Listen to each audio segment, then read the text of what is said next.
Hi, my name is John Philip DeRoy, and before we start, I would like to ask you a question. So, what sport do you associate a green ball and a racket with? You possibly play this game on an actual court, or you play this on a video game system like the Nintendo Wii. Now, if your guess was something along the lines of this, you'd be correct. It's tennis. And according to statistics taken from the International Tennis Federation, in 2019, almost 87 million players globally played the game itself. And that's a lot of people. And thinking about that actually, today I would like to inform you about tennis and its benefits.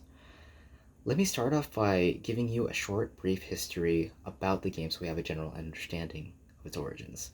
And moving forward, I'll actually give you the benefits of the game itself, but we also have to cover the final point, which is the possible injuries that can occur. But, rest assured, I will give you the ways to prevent and avoid it. So it's a win-win. So, according to the International Olympic Committee, the sport itself has been around since the 1870s, which makes it almost 151 years old, which is substantially pretty old. But it goes back even further than that. Like in the same source, in quotes, even though it was designed and codified in England in the 16th century, the game is similar to another game in France that was made in the 11th century called Jeu de Paume, which translates into palm game according to Google Translate. And from that time period to now, of course, there's been improvements to the style of the game, the courts that are being played on, the rackets that are being used, and the overall pace of the game. So from that history, I hope we have a little bit of a general understanding of how it is and how it's evolved. And moving forward to specifically the benefits. Now, to start off, according to the Better Health Channel of Australia, their website states that the benefits involve the improvements of the muscles' look, strength, and flexibility, as well as the quote-unquote increasing of aerobic capacities, meaning the exercising the cardiovascular system. Now, those are the big two, to really focus at, but there are many other benefits that were stated, not just these. And in another article on Harvard Health titled Tennis Anyone, they referenced a study done by the British Journal of Sports Medicine stating that people who hit the court a few times a week in the middle age may live longer. Now, it should be realized that just because the study was focused around the middle age doesn't mean it just applies to them. Tennis is a sport that was designed for anyone at any age to play, so the benefits really come to you no matter what, no matter when you start, no matter when you stop. And, when you're playing this game, you do have to take caution. You have to take precautions and understand there are some possible injuries, but there are some ways to prevent that. And according to the Stop Sport Injuries organization, the possible injuries that can commonly happen in tennis are tennis elbow, shoulder injuries, muscle strains, and the one that is also stated but I'm not going to cover, which is stress fractures. A lot of these symptoms that are common within these injuries are because of overusage.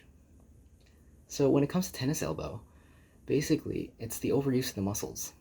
And of course, you can play as hard as you can, but obviously you have to take some precaution as to what you're doing because the body can only be pushed that far.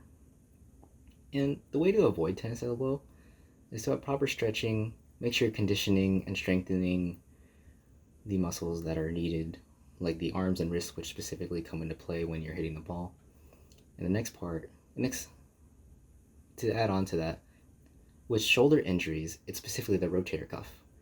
Now, the purpose of the rotator cuff is to keep the shoulder in its socket. And when you see people serve, or they hit the ball like that, or with their left hand, or backhand in this case, there's a lot of action with the muscles, and a lot of movement, and a lot of rotating. And when that is out of place, or with poor conditioning and strengthening, you'll definitely feel a lot of pain, there'll be some bruising, and it could be worse, and it can even disturb daily life. And moving on to the final part of muscle strains itself. Now, for muscle strains, as for any sport, you don't want to overuse your muscles too much.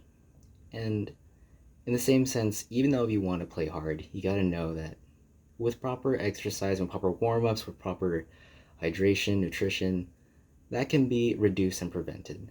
Not fully stopped, but you can reduce the risk of it happening.